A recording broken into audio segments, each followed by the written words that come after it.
Hi, this is Curious Mystics Podcast, formerly Spiritual Mamas Podcast. Together we explore the mysteries of the spiritual world, sometimes boldly, Sometimes cautiously. but always with open hearts And curious minds. Let's go.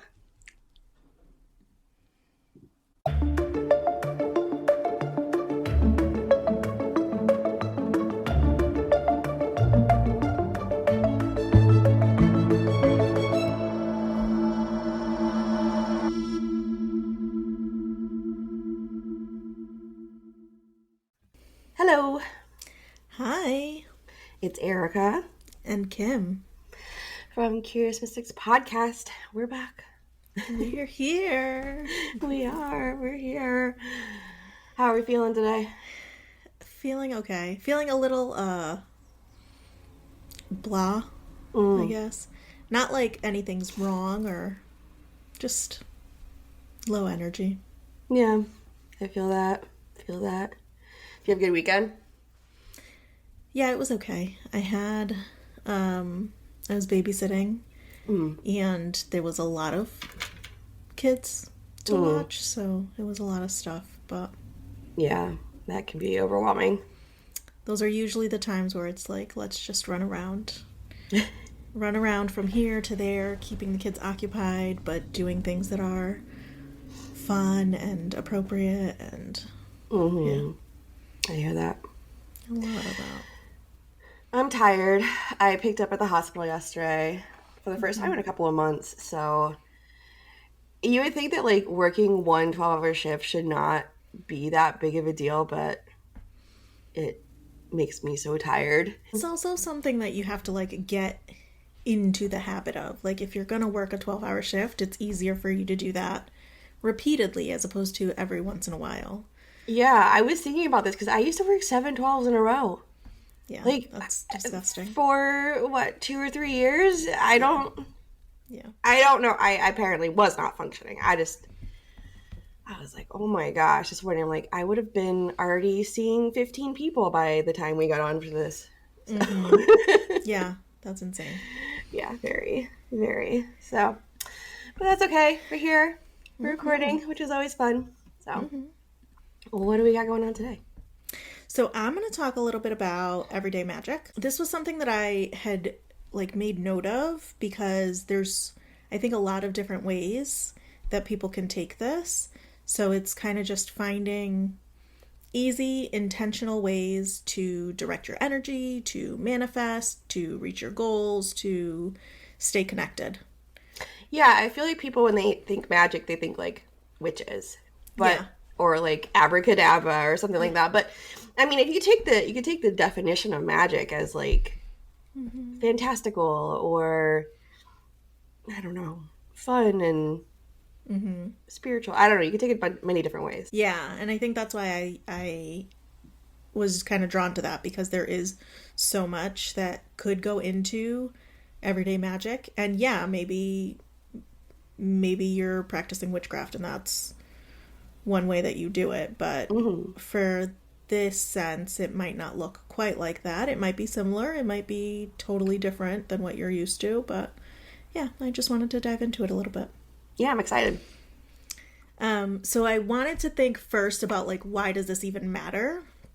Why would we be thinking about this? And a couple of different things came to my mind. And the first is like access. You can be on your spiritual journey, you can be in your practice, you can be doing whatever you're doing, and your situation may not allow, your environment may not allow you to have access to resources, to supplies, to supports in a really easy way.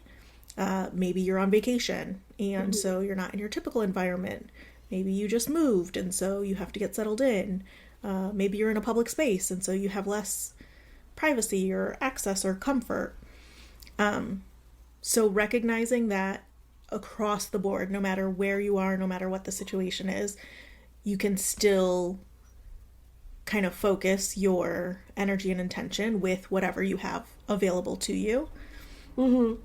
Yeah, I feel like people think that they have to have, like, I mean, we we're going to do an episode on this, that you have to have a dedicated space and that you have to have dedicated time and you have to have certain materials. And I mean, I mean, you're going to talk about this, I'm sure, but like, it could be just like a quiet corner in your house for 10 minutes, even, or 5 minutes even, to just focus your energy. Yeah. And I think that's that was one of the biggest pieces that stood out to me, because in my own practice, in doing research and looking for things, it's always like the stuff that pops up first is like the big, the shiny, the most expensive, the best, whatever.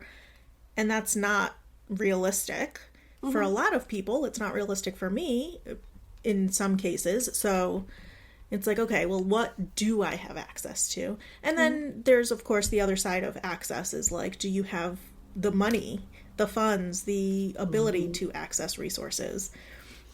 So maybe it's like the day before payday, and so I'm down to my last, however much you have, and then you don't want to just spend it all until you get more, or maybe there's something else going on. Like, there can be any number of reasons, but access was definitely one of the big highlights of like why this is important. And to go with that also is ease. The ease in which you can use resources that are easily available, things that are already in your home, already in the environment, supplies that you can quickly get to or use in certain ways if you're using supplies. And I'll talk a little bit more in detail about what that might look like, but just off the top of my head, I think about like candles or things that might have symbolic meaning, or certain spices or herbs or things like that. It's stuff that could be very easily found wherever you are. Awesome. And then the other reason, and this is probably just as important as access and ease, if not more important, but it's intention. And that's with everything that you do. Using the appropriate materials for your intention, recognizing what your intention is and how you're putting your energy for that. If I'm trying to do a fire ceremony and I don't have fire, what does that mean? What are we going to do? Yeah. How far is that going to bring me? So connecting with your intention and what's appropriately available, and what may be available to others as well. Like, if I'm trying to create something that's very individual and unique, that might look different than if I'm trying to create something that is well known or that many people have done before. Maybe it makes more sense for me to use my intention to add to what has already been there, as opposed to starting from scratch. Yeah. I mean, that's what I did. Basically. I mean, I didn't reinvent the wheel, but made it my own, Right. And I think that that's something that can be talked about but can be a little bit overlooked at times, is at least part of the things that I do is about connecting with ancestors, connecting with spirit, connecting with what is already there, what has already happened, what has already been created and worked on. So I'm using that energy. It's not like I'm, starting completely from scratch. And I can individualize what has already been there, but I can add to it as well. I can pour my energy into something that other people can also draw from. So. Yeah, I'm often doing more drawing from source and spirit, but then doing rituals that have been passed down from like shamanic and stuff like that. So so it's almost like the opposite. Like I'm drawing from like, I don't know, available energy that's not been done, but doing things that have been done. Yeah. And that's why the intention is so important, because if you know what you're intending to do, then you can more easily direct that, as opposed to, I think I want to do something, kind of generalized and I don't really have an idea of where that comes from or what to do with it. That might go awry a little bit. And so those are some things to consider. But a lot of that has to do... let me rephrase that. The first thing that comes to mind when I say things like that is ritual, ceremony, daily practices, things like that. But it's not just about ritual and ceremony, not just about the big things, but also about your small day-to-day minutiae. So what are some things that you can do to incorporate everyday magic and what that looks like? So definitely with the rituals, but I would think about the daily things that you do and the supplies that you already have in your home. So for example, we have talked at length about how important or helpful it can be to do affirmations and affirmations on a regular basis. Yep. And as much as you can do affirmations without a single thing other than yourself and your words, that is everyday magic. You can augment that by stirring your affirmations into your morning beverage. I drink coffee every morning. Let me say my affirmations while I'm stirring my coffee. Coffee itself has properties of augmenting or speeding something along. Tea, water, juice, whatever it is that you have in your morning routine or when you wake up, that could be a time to do your affirmations and kind of add some oomph to it. Thinking about what properties you might be adding to that as well. So for myself, I have coffee every morning. I might say my affirmations while I have my coffee, or my intention for the day as I have my coffee. I also put cinnamon in my coffee, and cinnamon has properties of abundance and, augmenting and amplifying things. So I need to start using cinnamon more. I mean, not that I don't use cinnamon. It's like the most widely in my house used spice, but I need to start using it with that intention to add abundance, because I really like that. So I will sometimes switch it up, like day to day, what I'm directing that abundance toward.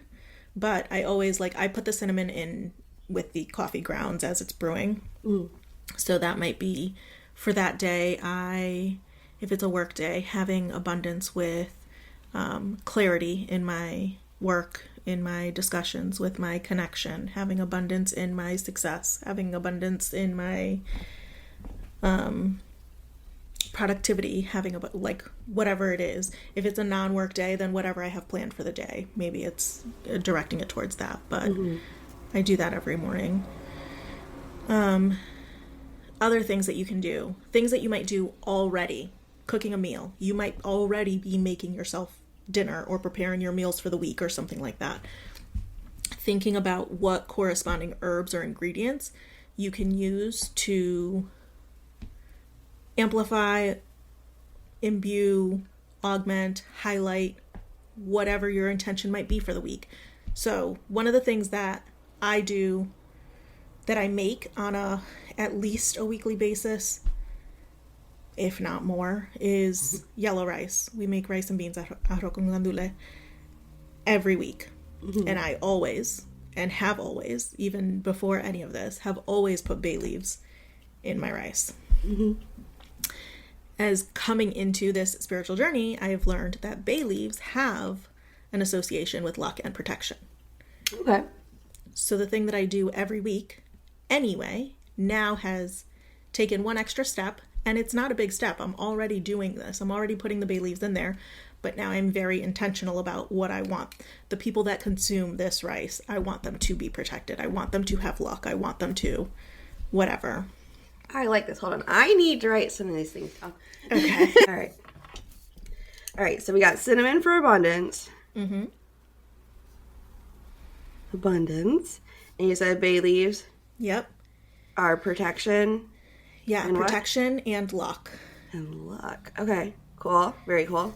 So, and I'm going to come back to the bay leaf in a minute, but that's something that you can think about is, okay, if I'm already doing this, in this sense, I'm thinking about things that I'm already doing that maybe I don't know the properties of what I'm using. So then I can be more intentional when I'm doing it. I don't have to change anything about what I'm doing. The reverse can also be true. I want to highlight this specific thing, so I'm going to make a meal around this specific intention. Yeah, I love this.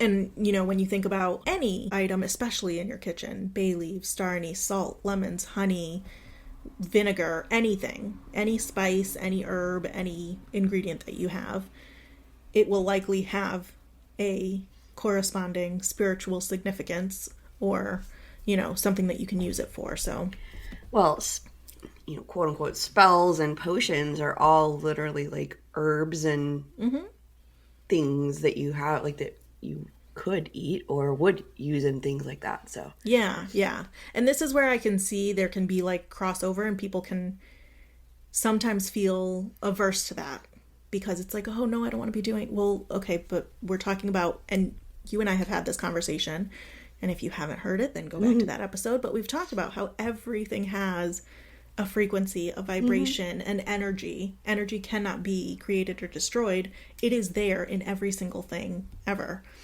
So if you are directing that energy, then you can at least be more aligned with what your intention is, what your goal and outcome is. So bay leaves, the other thing that I use them for is the luck part of it. So definitely in the food, I'm like, luck and protection, that's what it's for. But the luck part of it, I will take a bay leaf and put it in my wallet and walk around with it. I'm like, okay, and that's kind of the energy that I'm seeking for that time, whatever time it is. Some other things that you can think about is other like daily experiences or routines. So showering, if you're showering on a regular basis, think about how you're using certain ingredients for that. So one of the things that comes to mind for me is salt scrubs.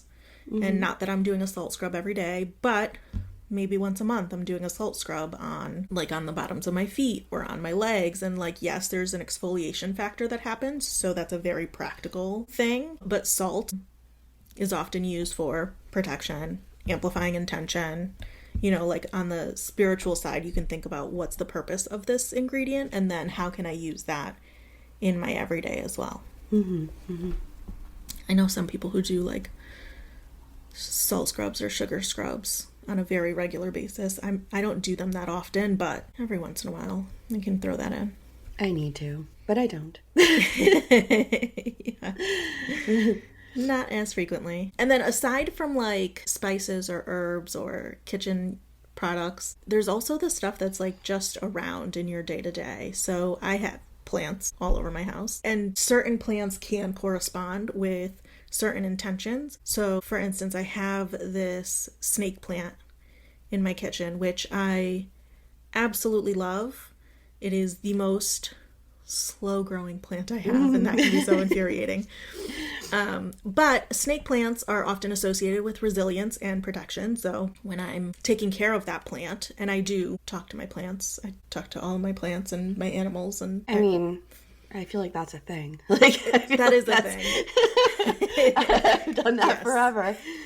Yes, it's definitely a thing. Some people find it weird, but that's me. I'm the type of person that will do that. So when I talk to my plants, I am highlighting like, okay, I know my snake plant is for resilience, so let's focus on that intention, and where do I need that, or what can I do with that, or whatever I want to highlight with any of my plants. Side note to that, curious, do like when my plants are like dying or whatever, I cannot, like, I feel so terrible to let them go. Like, I don't want to put them in the trash. I'm like, I'm so sorry. Yeah. Like, it takes everything for me to like let them go. Yeah. I won't until I absolutely have to. Like, I have, this is going to sound awful. I have this one plant that has been no more leaves on it. The stem is like this very brown, dried out stick in dirt in a pot, and it's just sitting there. And I'm like, okay, this is just... I absolutely have had one of those from a time or two. I'm like, I just can't. Yeah. Is it still alive? I mean, there's got to be something. Like, what if it is alive and then I throw it out,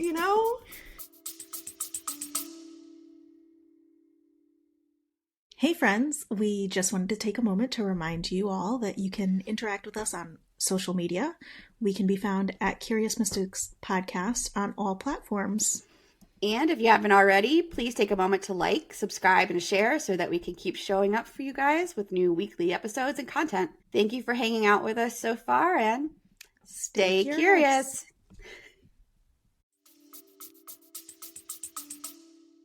I know enough about plants to know like if there's anything left in it, and especially for like succulents, they can come back from like nothing. But like checking the roots and seeing, or like this plant in particular, it's a fiddle leaf fig, scraping off some of the bark to see if like inside is actually still green or not. It is not. This one's gone. You're like, it's not. No, it's definitely not. But yeah, I have trouble parting with them sometimes. And also when they're in the process of like, if they're not doing so well, if any of my plants are not doing so well, Mike just said something to me the other day and he's like, you need to water that plant. It's dying. And I was like, if my plant's not doing good, I'm not doing good. I know it needs to be watered. Okay. Calm down. I'm on it. Yeah. Like, we'll get there together. But I do find that, like, the health of my plants very much reflects on my own personal health. And we do get through it together. I'll get there. But, I feel you. Not just me. Okay. If you saw my little graveyard of plants. They all just get to collected. And I still have the cactus that you gave me that I said, I think a couple episodes ago that I killed. It's slow. So it started out like, above ground or whatever, above the top of the pot that I had.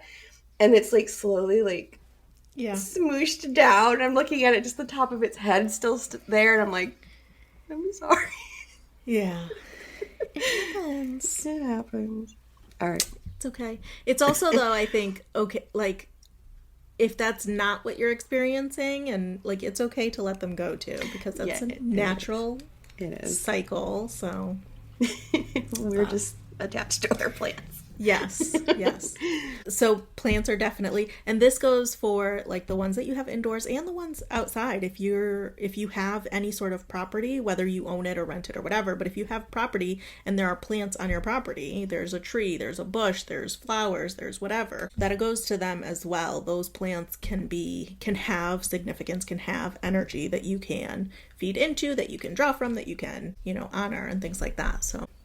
And then the other one that came to mind for me, and there's so many more, like I am not going through that many today, but another example of being able to use things you already have for everyday magic would be what you wear. The things that you carry around with you on a day-to-day basis, whether it's jewelry or accessories, the clothes, the colors of the clothes, the types of clothes.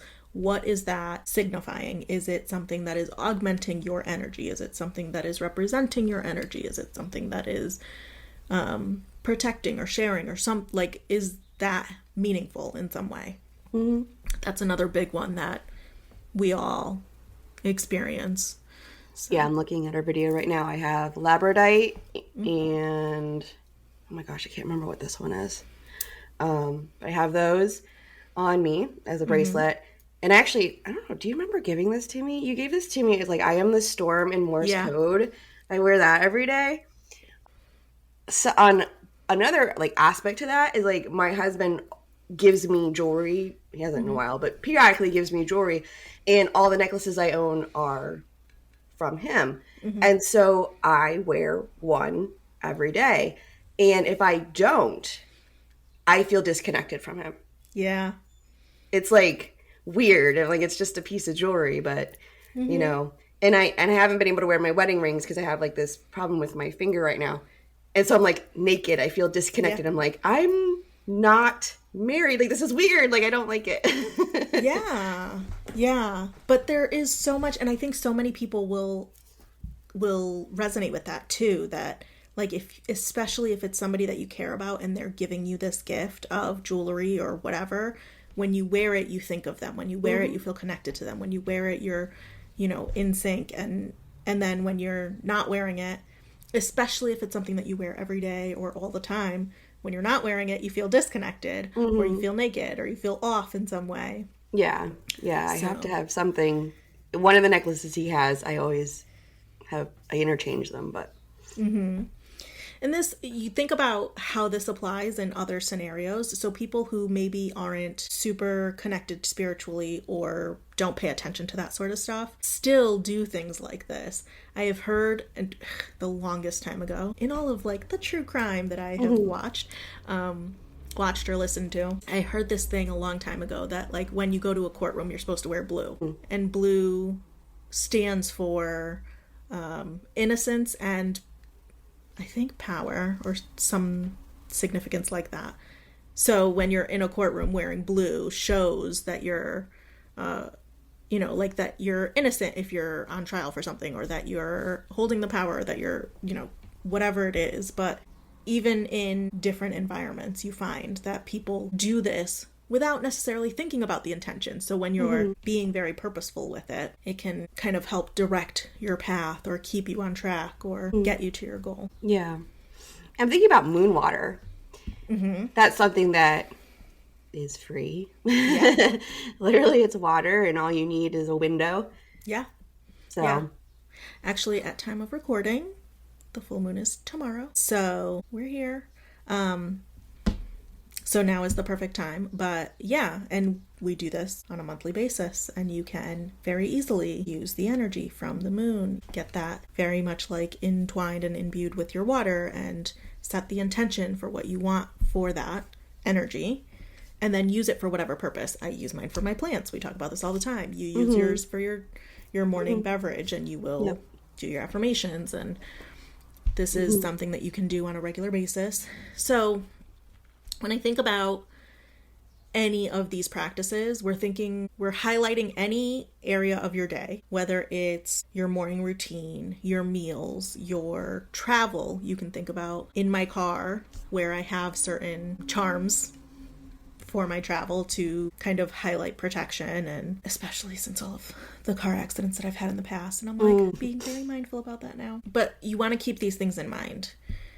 There are plenty of things, supplies, resources, objects that you can use that have multiple uses. So we talked about salt, which is clearing negative energy and protecting. And so that might go either way. Now, for something like that, you might want to do both. But if you are looking to set a specific intention, make sure that you know the things that you're using for that, if it's in line with or if it goes against what you're trying to accomplish. Yeah, and in shamanism we do offerings to spirit often. Like part of what I'm supposed to be doing right now, and I haven't been, is to make a cairn. And whenever you want to pick up a stone, you have to ask if it wants to come with you. And then you need to leave something for it. So that can be cornmeal, that could be oatmeal, that can be tobacco, cocoa, kind of things that, tea leaves, things that you might think, oh, I have to leave an offering, it has to be something big. No, it's just like a little pinch of something that you probably have in your closet. So yeah something organic that's natural, that is found everywhere anyway, and we all have, and we just don't always pay attention to that. That was another thing that I was thinking too, is like oftentimes when I think of things that are natural or of nature, organic in some way, I go straight to like outside and nature, but I don't always think about, like, even in my kitchen we have twine for when we cook and we're like wrapping up meats or whatever. Even something like that, if it's made of an organic material, you can use. So I think it's also important to consider symbolism, and this is in a sense of not necessarily of what properties something might have naturally, but what it can represent. So the thing that like stood out in my mind, my favorite animal is the turtle. Has always been. I have turtles, and I have figurines of turtles. I have things that represent turtles everywhere. I have tattoos of turtles, like all over my home. So turtles represent stability, longevity, protection. So when I think about where my figurines might be, not every single one I'm using with intention, but for example, in my living room, I have coasters, and on the coasters are turtles. Those coasters themselves don't have that energy of stability and longevity. However, when I do my cleaning and I'm dusting around those coasters and cleaning the coasters off, I am thinking, hey, anybody who uses these coasters, I want them to experience stability in any area of their life they might need it. Yeah, so like you're imbuing that property into it because it already has that symbolism. Right. Yeah, cool. Using what's there. So you can think about, some other symbolism, what might be significant to you. If there is something that has symbolic meaning to you, how can you incorporate that in your day-to-day or in other areas of your life? Yeah. And then remembering that it's not just about what is available in your home, but in your yard, in nature, always going to what you can. So if you're at the beach, what are the properties around you? How can you use them? You want to do so respectfully. You want to know what you're doing. You want to be able to be informed, but think about even just taking the time to observe. Take a day and look around your environments, wherever you are in that day. If you start off in one room and you end up in a different space, if you go to a different environment, if you're around different people, just be mindful about what's around you. You don't have to use it in that day, but just to be aware of, hey, what could I use? How could I use it? What would it look like? And maybe what do I want to learn about this product, this supply, this resource, this person, this support, this environment. And like I said before, your words have power. So if nothing else, you can use that. You can use yourself. You can use the energy that you carry with you to speak whatever you need into the universe or to spirit or to your ancestors or to whoever. And that can be a really powerful way of setting your intention. Yeah, I was trying to think about like what you could do, just kind of musing about being in a hotel room. Like what you could do if you wanted to either, like, let's say it's on a day that you normally would do the moon water, or it was a day that you just wanted to set some protection or something. And I was thinking about, moon water, there's cups in the room, you stick it in the door, and then you just drink it that morning or whatever, or pour it out on the ground for, not in the hotel, for, thanks or whatever you want to do with it. But I was actually just thinking of, you can draw. So let's say like the owl is something important to me. If I wanted to do some sort of like protection or spiritual practice and the owl is important to me, I could draw a picture of an owl. It doesn't have to be perfect, but the idea, the intention of while I'm drawing it, what I'm thinking of, and then using that, or just carrying that around in my pocket, or like you said, the bay leaves, bring that with you when you're traveling, that sort of thing. Yeah. And there's plenty of, sometimes you might have to think about it for a minute, but there's usually plenty of opportunity to find some sort of resource if you need something more than just yourself, or if you're looking for something more than just yourself, there's usually plenty of opportunity for that. If you're in a hotel, they probably have some sort of room service, and not that you need to order room service, but if they have room service, then they probably have salt packets. And so if you need salt, you can ask the hotel staff for some salt. Like, it's not usually too difficult to find something. And then this other piece of this that I was thinking of is that it doesn't necessarily have to do with your intention. So your intention has a lot to do with it if you're being very specific. But sometimes things happen that we don't necessarily intend to happen. And this goes back to the episode that we did on superstitions. You don't intend to break a mirror, but you might break a mirror. And so if that happens, can I understand the mechanisms to correct that action? Can I access whatever environmental things are around me, if necessary, to correct that course? Thinking about or if somebody says or does something that doesn't align and I have to knock on wood, is there wood available around me? Things like that. I walk under a ladder, can I find a dog to touch? Wasn't it a dog to touch? Yeah. Yes, the first dog. You had to cross your fingers. There's something weird. It was like you had to do something until you saw the dog. Yeah. Do you remember? Was it like cross your fingers behind your back or something like that? It was something. It was something weird. And I was like, oh, dang. Yeah. Yes. So knowing these things. Run to a pet store. Keep that in mind until you come across that situation, but yeah, it's like even in those moments that, so in an overall big sense, it is all about like your intention, your drive, your purpose, where you're going. But in those moments where it's not necessarily about what you intend, know that you can still access, you know, everyday magic depending on what it is that you're needing to do or looking for. And all of this has come in. All of these ideas, practices, meanings, thought processes, experiences are not happening now for the first time ever. They've happened millions of times before to all the people that have come before us and to all of the energies and spirits that have been around forever. So remember that you're not alone in this. You can ask for that support if you need it. I mean, if you're walking down the street and you see a tree and you just acknowledge the tree. Yeah.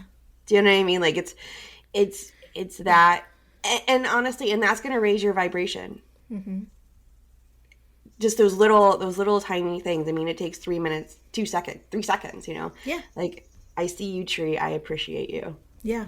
It raises your vibration. Mm-hmm. The tree appreciates that. Mm-hmm. I have found that it's become a little bit more difficult for me and Mike to go on a drive anywhere because he hates driving and like within 20 minutes is bored and wants to like look at his phone. And I don't mind driving, but I'm like paying attention to like the scenery. Like, oh my God, look at that tree. It's so nice. And look at the birds over there. And like looking at all these things. And I'm like, I need to pay attention to the road. You're like, I'm going to veer off into that tree. Yeah. I'm like, let's pull over real quick and just sit here for a while. Oh no. Yeah. Oh my gosh, that's funny. I'm actually just thinking too, like, I mean, not even bare minimum, but something that you don't need accoutrements to do any of this stuff. I think you said at the top of it, but, you know, in the car, like you said, you're in the car and you want to set an intention for the day. That's the only time you were running around this morning and you needed to get to work. Mm-hmm. You have 10 minutes in the car to get to work, set your intention then, you know? I don't know, the babies are running around and it's crazy and insane. Stand there for 2 seconds and, you know, ground yourself. Mm-hmm. You know, you don't need anything. It's the intention. It's the energy that you're pulling in. It's the energy that you're giving off. Yeah. So. I've been seeing this like little, I don't know if we're calling them memes anymore. It's a video. I don't know the terminology, but I've been seeing this video on social media, and the I don't even know the English word for it. Greca. It's the coffee pot, the Spanish coffee pot, where you like it comes apart. Mocha. It's a mocha. Is it called a mocha? Oh, maybe. Because I think Italians I think call it a mocha. Okay, then but you know what I'm talking about. It's like two pieces and you pull it apart. Mm-hmm. I've been seeing these videos everywhere where they're like using all of the elements because earth. Coffee, fire, you have to light it up, water, you pour in it, wind or air is like when it starts to overflow and it starts to come out. So it's like it's the entire process of making it, but it's highlighting all of the elements in it. And I'm like, this is the most grounded experience that I could have. Yeah, my dad has one of those, I think. So I bet he doesn't know what he's doing when he makes it. So yeah, calling in all of the elements just to start off your day real quick. So, wow, that's awesome. It's like even things like that. Just, it is everywhere anyway, all the time, easily accessible. So if you start to pay attention, if you start to put your energy into it, if you start to direct that energy and intention, then you may find that things click a little bit easier, that you're more in alignment, that you're more connected, which I think has come up so many times as part of the goal, is that connection and alignment. So yeah, nice. I like it. That's what I got. That was great. I loved it. I got some info because I did not know about the bay leaves and the snake plant and all of that, so I got lots of info. So cool. So I would love for everybody to take time to like pay attention to just a day. What are the things that you're already doing that maybe you already knew but needed to be re-highlighted, or things that you didn't know that you could do that are part of your like everyday magic routines? Yeah, let us know. So, all right, until next time. stay curious. Bye.